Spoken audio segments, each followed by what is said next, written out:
Hello everyone, welcome to Studygram channel. आइए आज हम हिंदी व्याकरण में वाच्य यानी वॉइस टॉपिक के बारे में जानेंगे और देखेंगे कि वाच्य क्या होता है और इसके मुख्य भेद कौन कौन से हैं। इसको हम कैसे समझेंगे। तो क्लास 10th में जो भी परीक्षाओं में प्रश्न पूछे गए हैं तो उसके माध्यम से ये जो वाच्य की पूरी जानकारी आज हम लेने वाले हैं। तो आइए देखते हैं कि जो क्लास 10th में यानी कि पिछले परीक्षाओं में कौन कौन से जो है ऐसे प्रश्न वाच्य से संबंधित पूछे गए हैं। तो इसको हम देखते हैं।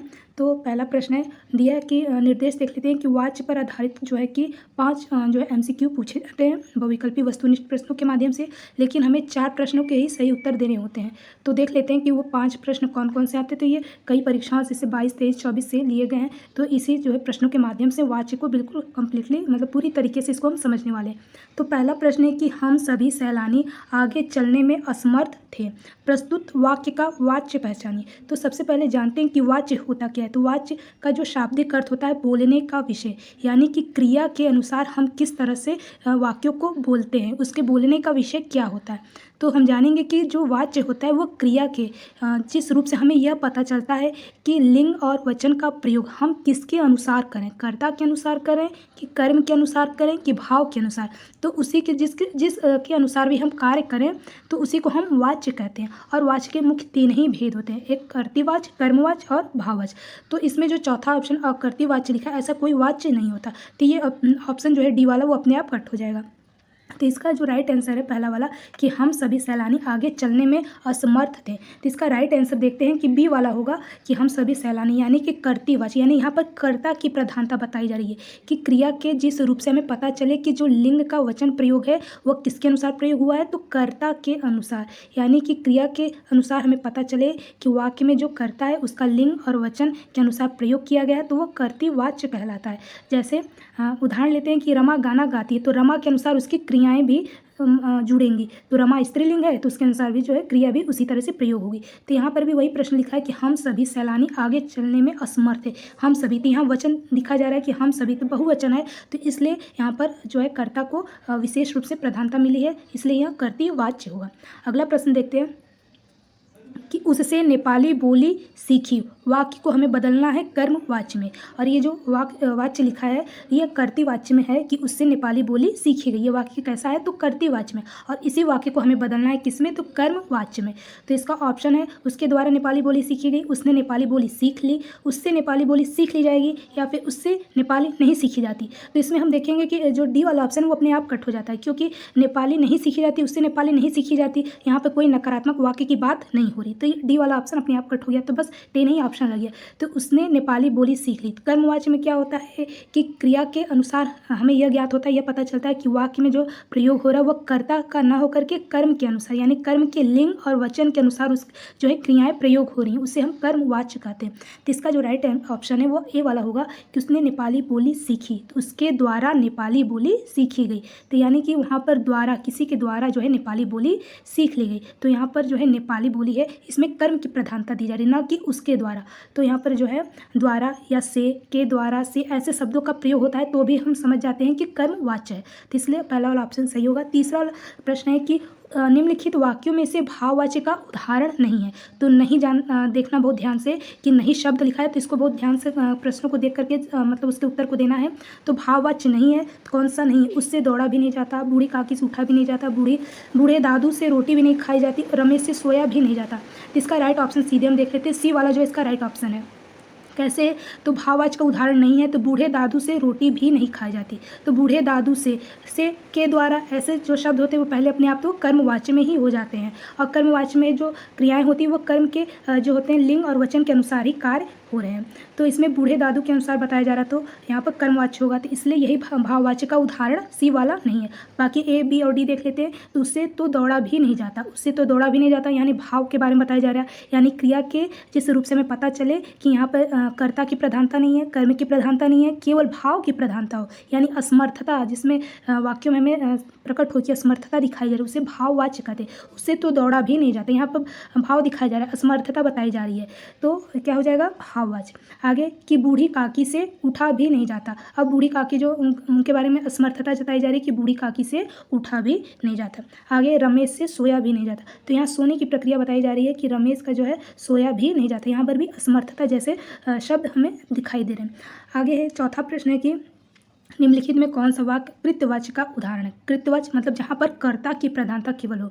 तो मूर्तिकार द्वारा सबको सूचना दी गई, अफसरों से कुछ का कुछ बहाना बनाया गया, चेयरमैन द्वारा आदेश पारित किया गया, मूर्तिकार पहाड़ों के दौरे पर निकल पड़ा। तो इसका जो राइट ऑप्शन है डी, चौथे का, तो डी वाला सही है कि कर्तृवाच्य का उदाहरण कौन सा है? डी वाला, यानी कि मूर्तिकार पहाड़ों के दौरे पर निकल पड़ा। तो यहाँ पर कर्ता की प्रधानता हो रही है। कर्ता यहाँ पर कौन है? तो मूर्तिकार है, यानी मूर्तिकार को विशेष रूप से बल दिया जा रहा है कि मूर्तिकार जो है पहाड़ों के दौर पर निकल पड़ा। यहाँ पर पहाड़ों के दौर पे कौन निकला है? तो मूर्तिकार निकला। ना कोई पहाड़ है ना दौर, ऐसे शब्द जो है प्रधान नहीं है। तो मूर्तिकार शब्दों पर जो है विशेष रूप से दबाव बनाया जा रहा है। तो मूर्तिकार क्या हो गया? कर्ता हो गया। तो यहाँ पर कर्ता की प्रधानता हो रही है, इसलिए कर्तृवाच्य हुआ।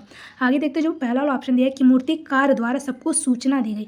अब मूर्तिकार द्वारा, अब के द्वारा, से, ऐसे शब्द का प्रयोग हमेशा कर्मवाच्य में होता है। तो यहाँ ए वाला तो कर्मवाच्य हो जाएगा। बी है कि अफसरों से कुछ का कुछ बहाना बनाया गया। अफसरों से यानी अफसरों के द्वारा कुछ ना कुछ बहाना बनाया गया, यहाँ पर भी कर्मवाच्य। चेयरमैन द्वारा, ये भी जो है कर्मवाच्य का उदाहरण है। आगे देखते हैं पांचवा प्रश्न है कि स्तंभ एक और स्तंभ दूसरा को सुमेलित करना है। तो गेंदबाज द्वारा फुल टॉस गेंद फेंकी गई। कर्तृवाच्य, भारतीय महिला क्रिकेट का प्रदर्शन सराहनीय था। कर्मवाच्य, चोटिल बल्लेबाज से दौड़ा नहीं जा सका। भाववाच्य, इसको सुमेलित करना है। तो इसका राइट ऑप्शन देख लेते कौन सा होगा। तो इसका राइट ऑप्शन सी वाला होगा। तो सी वाला मतलब क्या होगा कि जो अ वाला है, यानी गेंदबाज द्वारा फुल टॉस गेंद फेंकी गई है, कैसा वाक्य है? तो सीधे कर्मवाच्य, यानी गेंदबाज द्वारा जो है गेंद को फेंका गया। गेंदबाज द्वारा जो फुल टॉस गेंद फेंकी गई। तो यहाँ पे जो फुल टॉस है, इस पर जो है कर्म की प्रधानता बताई जा रही है। तो फुल टॉस कौन फेंक रहा है? गेंदबाजों द्वारा जो है फुल टॉस गेंद फेंकी गई है। तो यहाँ पर कर्म की जो है प्रधानता बता रही है, तो इसलिए अ वाला जो है वो सीधे कर्मवाच्य होगा। आगे जो है ब लिखा है कि भारतीय महिला क्रिकेटरों का प्रदर्शन सराहनीय था। तो ये कैसा वाच्य है? तो ये कर्तृवाच्य है, यानी कि भारतीय महिला क्रिकेटर, जो भारतीय महिला क्रिकेटर है, ये कर्ता के बारे में बताया जा रहा है कि किसका प्रदर्शन सराहनीय था? तो भारतीय महिला क्रिकेटरों का प्रदर्शन सराहनीय था। तो यहाँ पर जो भारतीय महिला क्रिकेटरों पर शब्दों पर विशेष जोर दिया जा रहा है, तो इसलिए कर्तृवाच्य। आगे के चोटिल बल्लेबाज से दौड़ा नहीं जा सका। तो अपने आप भाव झलक रहा है, भाव दिखाई दे रहा है कि असमर्थता बताई जा रही है कि चोटिल जो बल्लेबाज उनसे दौड़ा नहीं जा सका। तो तीसरा मतलब ये भाववाच्य हो जाएगा। आगे प्रश्न देखते हैं। आगे चौथा प्रश्न है कि इसमें बताना है कि भाववाच्य के उदाहरण पहचान कर नीचे दिए विकल्पों में से सर्वाधिक उपयुक्त उत्तर वाला विकल्प चुनकर लिखिए। तो हम मिट्टी के गोले बनाकर सुखा देते, हम उन पर पेंटिंग करते, मुझसे अब चला जाता है, चिड़िया से उड़ा जाता है। तो इसमें बताना है कि कौन कौन से जो वाच्य भाववाच्य है। तो इसका जो राइट ऑप्शन सीधे देखते हैं तो सी वाला सही है। तो सी वाले में बताया जा रहा है कि तीसरा और चौथा जो है वो भाववाच्य। तीसरा चौथा कि मुझसे अब चला जाता है, भाव व्यक्त किया जा रहा है कि मुझसे अब क्या किया जा रहा है? चला जा रहा है। तो अपनी भावनाओं को व्यक्त किया जा रहा है। आगे चौथा है कि चिड़िया से उड़ा जाता है। अब चिड़िया के बारे में बताया जा रहा है कि चिड़िया से क्या किया जाता है? उड़ा जाता है, उसकी भावनाओं को व्यक्त किया जा रहा है। तो यहाँ पर ये चीज़ें जो है असमर्थता के बारे में बात नहीं हो रही, यहाँ पर बताया जा रहा है कि चिड़िया से क्या हो रहा है कि उड़ा जा रही है, यानी कि वो समर्थ है उड़ने में, मुझसे अब चला जाता है, यानी कि अब समर्थ है, यानी जो क्रिया करने वाला है वो क्या है? बिल्कुल पूरी तरीके से समर्थ है। तो समर्थता, असमर्थता जैसे वाक्य जो आएंगे वो भाववाच्य में आएंगे। तो जिसमें भावनाओं को व्यक्त किया जाता है वो भाववाच्य होते हैं, और भाव जो होते हैं ये प्रधान होते हैं। आगे देखते हैं। अगला प्रश्न है कि स्तंभ 1-2 को सुमेलित करना है, सुमेलित मैच दी कॉलम करना है। नागार्जुन को सम्मानित किया गया। भाववाच्य, माँ से खड़ा नहीं हुआ जाता। कर्तृवाच्य, नागार्जुन यात्री नाम से प्रतिष्ठित है। कर्मवाच्य। तो इसका राइट ऑप्शन देखते हैं, डी वाला सही है। डी वाला मतलब कि पहला वाला जो है नागार्जुन को सम्मानित किया गया, तो कैसा वाच्य है? तो कर्मवाच्य है। नागार्जुन को सम्मानित किया गया, यानी जो नागार्जुन है सम्मानित किसको किया गया? तो नागार्जुन एक कर्म के रूप में इसमें दर्शाया जा रहा है। यहाँ पर कोई नागार्जुन एक कर्ता नहीं है, बल्कि नागार्जुन को एक कर्म के रूप में बताया जा रहा है कि नागार्जुन को सम्मानित किया गया। तो एक कैसा वाच्य हो गया? कर्मवाच्य। माँ से खड़ा नहीं हुआ जाता। दूसरा वाला बताया जा रहा है कि जो माँ से खड़ा नहीं हुआ जाता, तो इसमें असमर्थता के बारे में बात हो रही है, यानी कि कार्य को नहीं किया जा रहा है कि माँ से अब खड़ा नहीं हुआ जा रहा। तो कैसा वाच्य है? तो भाववाच्य। नागार्जुन यात्री नाम से प्रतिष्ठित। तो नागार्जुन इसमें इस पहले वाले में दिया था कि नागार्जुन को सम्मानित किया गया, तो नागार्जुन इसमें कर्म के रूप में है। लेकिन यहाँ पे तीसरा में लिखा कि नागार्जुन यात्री नाम से प्रतिष्ठित, तो यहाँ पर नागार्जुन जो बन गए वो कर्ता के रूप में बदल गए।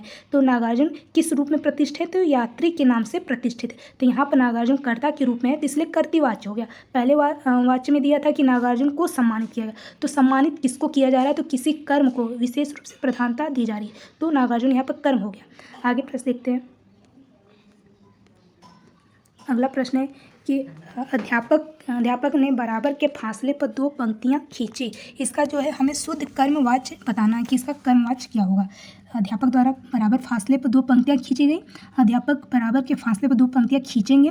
अध्यापक से बराबर फासले पर 2 पंक्तियाँ खींची जाएंगी। अध्यापक बराबर के फासले पर 2 पंक्तियाँ खींच रहे हैं, तो यहाँ पे खींची जाएंगी, खींच रहे हैं या फिर खींचेंगे, ऐसे जो है भविष्यकाल के बारे में ऐसे कुछ वाक्यों के बारे में बात नहीं की है। सीधे सीधे पूछा जा रहा है कि इसका कर्मवाच्य में बदलना है। तो अध्यापक ने बराबर के फासले पर 2 पंक्तियाँ खींची, इसका शुद्ध कर्मवाच्य क्या होगा? पहला वाला सही होगा कि अध्यापक द्वारा जो है बराबर के फासले पर 2 पंक्तियाँ खींची गई, यानी कर्म के अनुसार जो है क्रियाएं बदलेंगी। पहला है। दूसरा प्रश्न है कि उससे वहाँ बैठा नहीं गया। वाक्य का वाच्य कौन सा वाच्य है, यानी वाच्य बताना है। उससे वहाँ बैठा नहीं गया कौन सा है? तो कर्तृवाच्य है, कर्मवाच्य है या फिर भाववाच्य है या फिर दोनों हो सकता है। तो उससे वहाँ बैठा नहीं गया, तो इसका जो राइट ऑप्शन है सी वाला सही है कि उससे वहाँ बैठा नहीं गया। भाव के बारे में बताया जाए, असमर्थता जताई जा रही है, इसलिए भाववाच्य हो गया। आगे कि एक चिड़िया हमारी खिड़की पर डरी डरी बैठी थी। वाक्य कैसा है? भाववाच्य, कर्तृवाच्य, कर्मवाच्य, विचारवाच्य। तो विचारवाच्य ऐसा कोई वाच्य नहीं, तो कट हो गया। तो ये कौन सा वाच्य है? इसका राइट ऑप्शन देखते हैं, बी वाला सही है कि एक चिड़िया जो है हमारी खिड़की पर डरी डरी बैठी थी। तो डरी डरी कौन बैठी थी? एक चिड़िया थी। एक चिड़िया पर विशेष रूप से जोर दिया जा रहा है, कर्ता के बारे में बात की जा रही है। तो एक चिड़िया जो है ये कर्ता होगी और इस पर जो है जोर दिया जा रहा है कि खिड़की पर कौन डरी डरी बैठी थी? तो एक चिड़िया बैठी थी। तो ऐसे वाक्यों को हम जब प्रयोग करेंगे अपने आप से ना, तो चीज़ें समझ में आ जाएंगी कि कर्तृवाच्य, कि कर्मवाच्य, कि भाववाच्य। तो किस तरह का वाच्य है? तो ये कर्तृवाच्य यानी कर्ता की प्रधानता हो रही है। आगे देखते हैं। अगला प्रश्न है कि लाहौर के नेशनल कॉलेज से उन्होंने बीए किया। यह वाक्य किस प्रकार का है, यानी कौन सा वाच्य है? लाहौर के नेशनल कॉलेज से उन्होंने बीए किया। कर्तृ, कर्म, भाव या फिर विचार। तो विचारवाच्य, ऐसा कोई वाच्य नहीं। तो इसका राइट ऑप्शन देखते हैं, पहला वाला सही है कि लाहौर के नेशनल कॉलेज से उन्होंने बीए किया। किन्होंने बीए किया? तो लाहौर के नेशनल कॉलेज, यानी यहाँ पे जो लाहौर के नेशनल कॉलेज है वो कर्ता के रूप में यहाँ पर प्रयोग किया गया है कि अगर लाहौर का नेशनल कॉलेज नहीं होता तो शायद वो बीए वो नहीं कर पाते। तो लाहौर के नेशनल कॉलेज से उन्होंने बीए किया। तो बीए करने का जो मुख्य मेन कारण है लाहौर का नेशनल कॉलेज। तो यहाँ पर कर्ता पर विशेष रूप से जोर दिया जा रहा है और उसी के अनुसार जो क्रियाएं बदल भी रही, यानी उसी के अनुसार जो है वचन और लिंग का भी प्रयोग हुआ है। आगे देखते हैं कि उनके द्वारा खीरे पर नमक मिर्च छिड़का गया। यह किस प्रकार का वाच्य है? कर्तृ, कर्म, भाव, विचार। विचार कोई वाच्य नहीं, इसको कट करेंगे। उनके द्वारा खीरे पर नमक मिर्च छिड़का गया। तो इसका राइट ऑप्शन देखते हैं, बी वाला सही है कि कर्मवाच्य है। उनके द्वारा खीरे पर नमक, अब जो खीरे पर यानी यहाँ पे जो खीरा हो गया वो क्या है? कर्म, यानी अगर खीरा नहीं रहता तो नमक मिर्च छिड़का नहीं जाता। तो खीरे पर जो विशेष रूप से जोर दिया जा रहा है, तो खीरा क्या बन गया? कर्म बन गया। तो इसलिए कर्मवाच्य हो गया। आगे देखते हैं कि हालदार साहब नेताजी की मूर्ति के बदलते चश्मे को देखते हैं। इस वाक्य को हमें कर्मवाच्य में बदलना है। तो इसका सीधे राइट ऑप्शन देखते हैं कौन सा होगा। तो बी वाला सही होगा कि हालदार साहब द्वारा नेताजी की मूर्ति के बदलते चश्मों को देखा जाता। हालदार साहब जो नेताजी की मूर्ति बदलते चश्मों को देखते हैं, कर्तृवाच्य में था। अब इसको हम कर्मवाच्य में कैसे बदलेंगे? तो के द्वारा या से हम प्रयोग कर सकते हैं। तो हालदार साहब द्वारा जो है नेताजी की मूर्ति को बदलते चश्मों को देखा जाता है, तो इसलिए कर्मवाच्य हो गया। आगे देखते हैं। आगे कि सुमेलित करना है कि अम्मा पैदल नहीं चल नहीं सकती। कर्मवाच्य। यशपाल द्वारा सामंती वर्ग पर कटाक्ष किया गया। भाववाच्य। उससे इतनी देर कैसे बैठा जाएगा? कर्तृवाच्य। तो इसको सुमेलित करना कौन सा इसका राइट ऑप्शन है? इसका नीचे विकल्प दिया गया, तो इसका राइट ऑप्शन विकल्प देखते हैं तो सी वाला सही है, यानी कि अम्मा पैदल चल नहीं सकती। तो पहला वाला कैसा है? तीसरा, यानी कि जो अम्मा है पैदल चल नहीं सकती। अब चलने का कार्य कौन नहीं कर रहा है? तो अम्मा के बारे में बात हो रही है। तो अम्मा के अनुसार ही जो है क्रियाएं भी चेंज हो रही हैं। अम्मा है तो नहीं सकती, कार्य को नहीं कर सकती। तो यहाँ पर भाववाच्य नहीं हुआ कि यहाँ पर नहीं शब्द लिख दिया तो भाववाच्य में डाल देंगे, तो ये भाववाच्य नहीं होगा। अम्मा पैदल चल नहीं सकती, कौन नहीं चल सकता? तो अम्मा जो है पैदल नहीं चलती। अम्मा जो है स्त्रीलिंग है तो उसके अनुसार भी क्रियाओं का प्रयोग हुआ है, तो कर्तृवाच्य। यशपाल द्वारा सामंती वर्ग पर कटाक्ष किया गया। अब किसके द्वारा जो है किसके द्वारा कटाक्ष किया गया? तो यशपाल द्वारा। किस पर किया गया? तो सामंती वर्ग, यानी सामंती वर्ग जो है कर्म के रूप में बताया गया। तो यहाँ सामंती वर्ग पर विशेष रूप से जोर दिया जा रहा है, तो कर्म पर जोर दिया जा रहा है। तो किस तरह का वाच्य हुआ? तो कर्मवाच्य हुआ। अब उससे इतनी देर कैसे बैठा जाएगा? भाव के बारे में बात की जा रही है, असमर्थता जताई जा रही है कि उससे इतनी देर कैसे बैठा जाएगा, तो ये भाववाच्य हो गया। आगे देखते हैं कि इसमें बताना है कि भाववाच्य के उदाहरण पहचान करके लिखना है कि कौन से जो वाच्य है कि भाववाच्य के उदाहरण है। आओ अब छत पर चला जाए। लेखक ने अपने दृष्टिकोण से संस्कृति की परिभाषा दी। वे यथार्थवादी शैली के विशिष्ट रचनाकार हैं। हमसे रात भर कैसे जागा जाएगा? तो भाववाच्य के बारे में बताना कौन कौन से वाक्य जो है भाववाच्य, तो इसका विकल्प ये है। इसका राइट ऑप्शन देखते हैं तो डी वाला सही है, यानी डी वाले में पहला और चौथा, यानी आओ अब छत पर चला जाए, यानी भाव के बारे में दर्शाया जा रहा है कि आओ अब छत पर चला जाए, यानी कि समर्थता यानी कि भाव को स्पष्ट रूप से दर्शाया जा रहा है तो भाववाच्य हुआ। चौथा है कि हमसे रात भर कैसे जागा जाएगा, तो यहाँ पर भी जो है भावनाओं को व्यक्त किया जा रहा है, भाव को स्पष्ट किया जा रहा है वाक्य में, तो पहला और चौथा जो है भाववाच्य हो गया। दूसरा जो है लेखक ने अपने दृष्टिकोण से संस्कृति की परिभाषा दी। संस्कृति की परिभाषा कौन दे रहा है, तो लेखक दे रहे हैं। कैसे दे रहे हैं, तो अपने दृष्टिकोण से, तो अपने दृष्टिकोण से संस्कृति की परिभाषा देने वाले लेखक हैं और लेखक पे विशेष रूप से वाक्यों पर जोर दिया जाता है। कर्तृवाच्य है, वे यथार्थवादी शैली के विशिष्ट रचनाकार। विशिष्ट रचनाकार कौन है, तो वे हैं, यानी लेखक के बारे में बताया जा रहा है, तो सर्वनाम के बारे में बात किया जा रहा है, तो यहाँ पर कर्ता जो है विशेष रूप से जोर दिया जा रहा है, तो यह भी दूसरा और चौथा जो है कर्तृवाच्य है, और पहला और चौथा किस तरह का वाच्य है, तो भाववाच्य, यानी कि भावनाओं को स्पष्ट रूप से दर्शाया जा रहा है। आगे देखते हैं। चौथा प्रश्न है, पांचवा प्रश्न है कि स्तंभ 1 को स्तंभ 2 में सुमेलित करना, यानी कि सुमेलित करना। मैच दी कॉलम, घायल पक्षी से उड़ा नहीं जा सका, कर्तृवाच्य। कवि बादल में क्रांति का स्वर सुना था, कर्मवाच्य। उससे वह गीत नहीं गाया गया, भाववाच्य। इसका राइट ऑप्शन सीधे सीधे देखते हैं, सी वाला सही है। तो सी वाला देखते हैं कैसे सही है, तो इसमें बोला जा रहा है कि घायल पक्षी से उड़ा नहीं जाता, तो पहले का तीसरा, यानी कि उसकी असमर्थता के बारे में बताया जा रहा है, भाव को स्पष्ट किया जा रहा है कि जो घायल पक्षी है उससे उड़ा नहीं जा सकता, स्पष्ट रूप से दर्शाया जा रहा है कि जो घायल पक्षी है उससे उड़ा ही नहीं जा सकता, असमर्थ हो गया है, तो भाववाच्य हो गया। कवि बादल में क्रांति का स्वर सुनाता है, तो क्रांति का स्वर कौन सुना रहा है, तो कवि सुना रहा है, तो किस तरह का वाच्य हो गया, तो कर्तृवाच्य हो गया। आगे कि उससे वह गीत नहीं गाया गया। अब जो तीसरा वाला है वो किस तरह का है, दूसरा है, यानी कि उससे वह गीत नहीं गाया गया, यानी कि गीत जो है कर्म के रूप में बताया जा रहा है कि गीत पर विशेष रूप से जोर दिया जा रहा है कि उससे क्या नहीं गाया गया, तो गीत नहीं गाया गया। देखें तो इसमें सी वाला ऑप्शन सही है कि पहला घायल पक्षी से उड़ा नहीं जा सका, तो भाववाच्य। कवि बादल में क्रांति का स्वर सुना रहा है, कर्तृवाच्य, उससे वह गीत नहीं गाया गया, तो गीत को कर्म के रूप में बताया जा रहा है, विशेष रूप से जोर दिया जा रहा है गीत पर, तो कर्मवाच्य होगा। तो आपने आज देखा कि हम वाच्य से जो है महत्वपूर्ण जो क्लास 10th में पूछे गए जो PYQ पुराने प्रश्न पत्र को हमने आज यहाँ पर वाच्य को कर्तृवाच्य, कर्मवाच्य, भाववाच्य को विशेष रूप से समझा। तो आज आगे जो है कुछ इसी तरह के जो है प्रश्नोत्तरी को हम अलग अलग जो है टॉपिक के माध्यम से समझने वाले हैं। तो अगर आपने हमारे चैनल को सब्सक्राइब नहीं किया तो हमारे चैनल को सब्सक्राइब कीजिए। तब तक के लिए जय हिंद।